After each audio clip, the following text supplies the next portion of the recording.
ထောင်းဝေးငါပြန်ပြေးတွေ့လိုက်ချင်းရင်ခွင်တစ်စုံရင်တွေထွေးနေသေးလားโอ้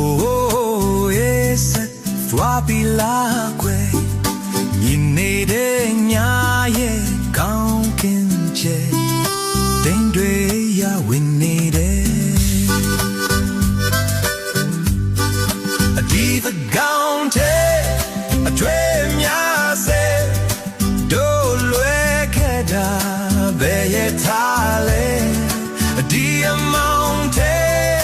ဝေဝါစေဘယ်ဘူရာမတို့ပြန်တွေ့ကြမှာ